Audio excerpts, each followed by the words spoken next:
Hello guys, so welcome back again. So I'm gonna share to you some of my personal experience as nurse in the United States. But this is just my based on my personal experience, no? Kasi nga iba-iba naman po tayo ng experience and journey dito sa USA. Some their life as a nurse here it's too easy, and some are don't. Okay, but I'm telling you guys that life here it's not always good time. They will always have a bad time. Like life is a that life is just a wheel. Sometimes sa taas ka na sa baba. Paikot-ikot lang din yan. Hindi yan palagi nasa taas. You can always experience bad times during at work. So what are these bad times? Well, for me, it's just like dealing with different attitudes of the patient, family, while doing your job. But you have to, you have to maintain your composure and still provide a good quality service to those people. But here kasi may right yung family and relatives or even the patient to fire you instantly in the service, but not literally on the hospital. Doon lang sa sa patient assignment. So, well, for me kasi I don't like to be fired because I do always perform self-awareness or self-check, because if that happens to me, I always ask myself, like, if there's something wrong with me, you know what, that I don't like that to happen to myself. But here kasi some of the nurses sa ibang lahi, pag na-fire sila, malaking ginhawa na yung sa part nila kasi nga hindi na sila sa stress sa family, sa patient. But for me, ayoko. As much as possible, I'll do my best, I'll do my part. And if ever I can reconcile everything that they want, I'll ask them. Meron din ditong days na sobrang chill din yung duty. Most especially if na-assign sa'yo na mga cases is easy mo yung bago lang labas sa OR, ganun. At saka for working up pa yung mga result ng labs, ganun. Pero ang heavy din dito pag marami na yung past medical history ng pasyente, yung patong-patong na yung mga medical conditions. Mahirap na siya kasi nga anytime you can call a rapid response. The second on my list would be the language barrier, just because even though as a Filipino we know how to speak English, but I'm telling you guys, I am not good in English. I can understand English whenever they talk to me. I can understand 100%. But sometimes if I respond to them, I have this tendency that I just keep on looping the thoughts in my mind, and then I'm aware of that. So that's why in the middle of conversation, I just stop, because I keep on like, hey, I think I'm too redundant already, But what I do usually in that case, I inform my patient or relatives that I apologize with the language barrier, and whenever they said like it's okay, that's my confidence boost up, kasi alam na nila na nahihirapan ako mag-English.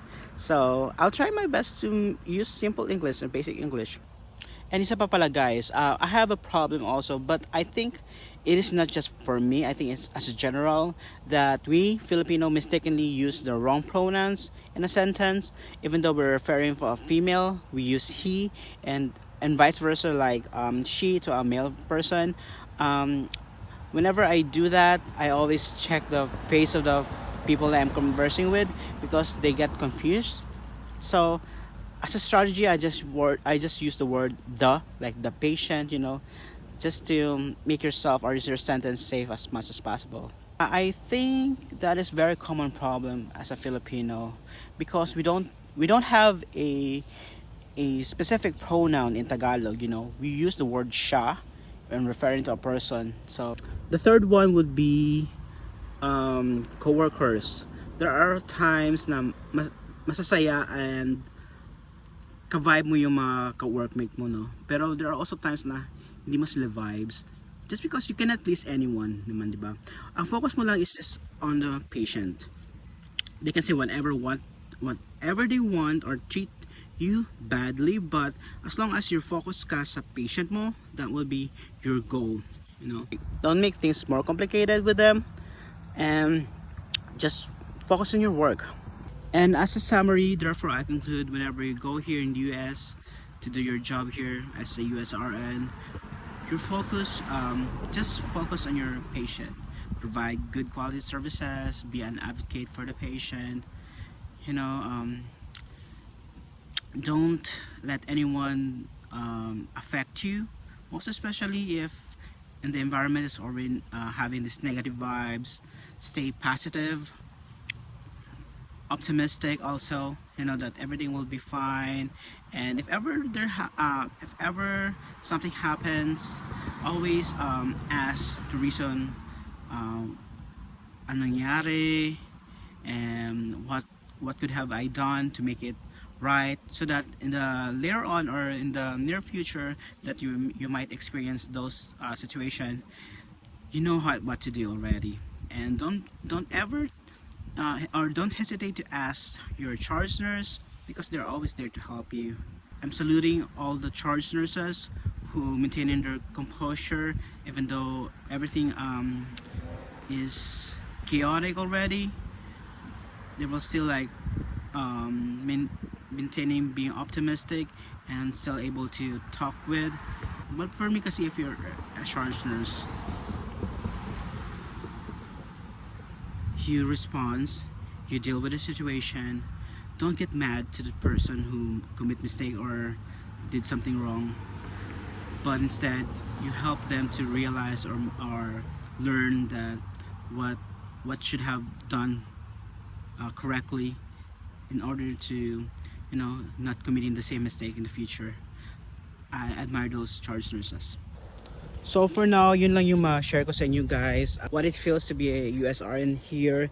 And don't afraid to experience all of it, because it's part of your learning process, you know. And like they said, like, experience is the best teacher, because you learn so much from it. But it's easy, or it's better to learn in the good way than the hard way. But there are also times like maka-learn ka talaga sa hard way. But don't lose hope. Keep that fire burning, your compassion or passion to care, you know. And if you have any questions, just comment down below, and see you in the next video. Bye.